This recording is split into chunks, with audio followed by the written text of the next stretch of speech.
दक्षिण भारतावर धडकलेल्या चक्रीवादळामुळे 5 डिसेंबरपर्यंत राज्यामध्ये अवकाळी पावसाचा इशारा. पुढील आठवडाभरासाठी थंडी विश्रांती घेणार. मुंबईमध्ये काल 17 अंश सेल्सिअस किमान तापमानाची नोंद. काश्मीर खोऱ्यामध्ये झालेल्या हिमवृष्टीनंतर पारा शून्याखाली.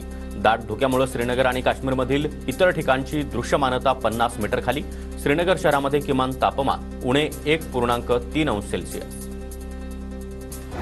विदर्भामध्ये आठवडाभर तापमानाची वाढ होण्याची शक्यता, तर थंडीचा जोर देखील कमी राहण्याची शक्यता. बेंगल चक्रीवादळामुळे काही भागामध्ये तुरळक पावसाचा अंदाज. हवामान खात्याकडून शक्यता व्यक्त.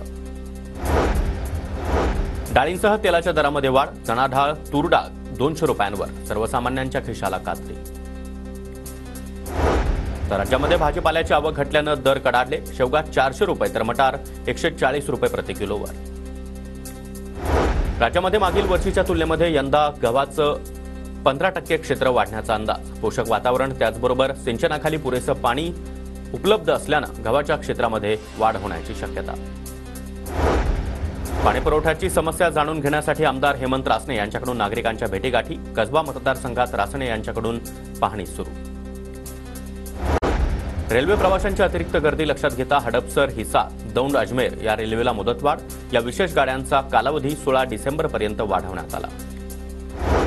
मालवाहतूक वाहनांची नोंदणी आता ऑनलाईन पद्धतीनं होणार. 3 चाकी मालवाहतूक आणि 7 टनांपेक्षा कमी असलेल्या मालवाहतूक वाहनांची आता ऑनलाईन नोंदणी. परिवहन खात्याकडून परिपत्रक जारी.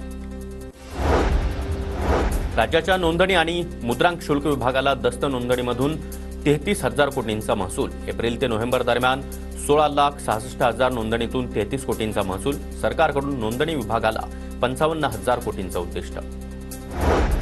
पुण्यामध्ये 11 डिसेंबरला शांतता पुणेकर वाचत आहेत या उपक्रमाचं आयोजन. वाचन चळवळीला बळ मिळावं या हेतूनं उपक्रम. फर्ग्युसन महाविद्यालयामध्ये उपक्रमाचं आयोजन.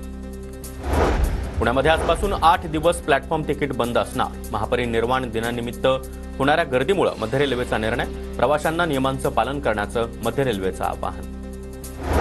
पुण्यामध्ये थंडीचा कडाका वाढल्यानंतर भाजीपाल्याचा दरात देखील वाढ. लसूण आणि शेवगा 400 रुपये किलो तर कांद्याचे दरही 50 रुपये प्रति किलोवर. माजी नगरसेवक वनराज आंदेकर हत्या प्रकरणी आरोपींविरुद्ध आरोपपत्र दाखल करण्यासाठी मुदतवाढ.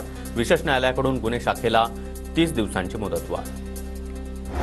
कात्रज चौकामध्ये उड्डाण पुलाचं काम सुरू असल्यानं पीएमपीएमएलच्या मार्गामध्ये बदल. कात्रज कोंढवा बस स्थानकातून सुटणाऱ्या गाड्या राजस सोसायटी चौकातून सुटणार.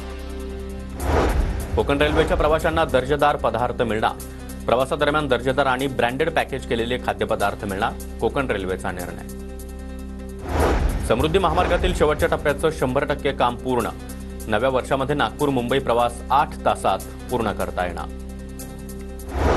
ईव्हीएम हॅकिंगचा दावा करणाऱ्या सय्यद सुजा विरोधात माहिती तंत्रज्ञान कायद्याअंतर्गत गुन्हा दाखल. मुंबईतील सायबर पोलिसांकडून तपासाला सुरुवात. मुंबईतील डीएन नगरमध्ये बीएमडब्ल्यू कारचा भीषण अपघात. कार चालकाला अचानक फिट आल्यानं कारची अनेक वाहनांना धडक बसल्याची माहिती. नवी मुंबईतील तुर्भे इथं एका घराला आग लागल्याची घटना. अग्निशमन दलाकडून आगीवर नियंत्रण. कोणत्याही प्रकारची जीवितहानी नाही.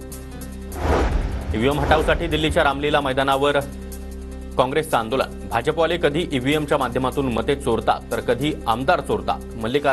मल्लिकार्जुन खरगेंचं जोरदार टीका.